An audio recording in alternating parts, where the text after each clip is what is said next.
नमस्कार विद्यार्थी मित्रो, आपण मागच्या तासाला समीकरणाचे गुणधर्म त्यावर आधारित काही उदाहरणं अभ्यासली होती. आज आपण प्रॅक्टिस सेट 12.1 अभ्यासणार आहोत. Each equation is followed by the values of variable. Decide whether these values are the solution of that equation.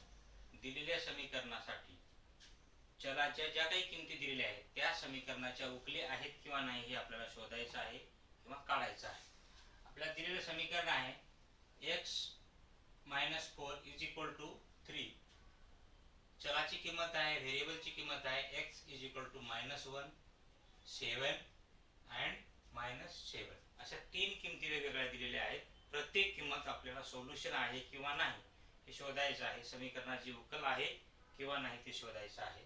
मग पुट x -1. पहिल्यांदा आपण काय करणार आहोत, x बरोबर -1 किंमत ठेवणार आहोत.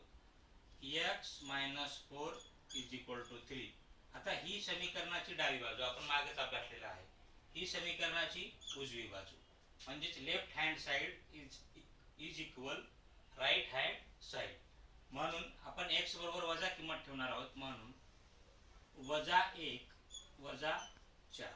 बघा, -1 - 4 बरोबर 3. -1 आणि -4 बरोबर काय होतात, दोन्हीची बेरीज केल्यानंतर -5 बरोबर 3. बघा, आता समीकरणाची उजवी बाजू +3 आहे, डावी बाजू -5 आलेली आहे. म्हणून therefore LHS is not equal to RHS. therefore x is equal to -1 is equal to -1 is not solution. हे एक झालं. म्हणजे डावी बाजू आणि उजवी बाजू असमान असल्यामुळे x - 1 ही किंमत त्या समीकरणाचं उकल नाही. आता दुसरा आहे पुट x = 7 7. x - 4 = 3. ही समीकरणाची डावी बाजू ही उजवी. म्हणून x बरोबर किती ठेवलेलं आहे आपण, 7 ठेवायचे. म्हणून 7 - 4 = 3. 7 मधून 4 गेले तर 3 उरतात, बरोबर 3. बघा, समीकरणाची डावी बाजू आणि उजवी बाजू इक्वल आले आहेत, सारखे आलेले आहेत. म्हणून LHS is equal RHS. म्हणून x = 7 is solution.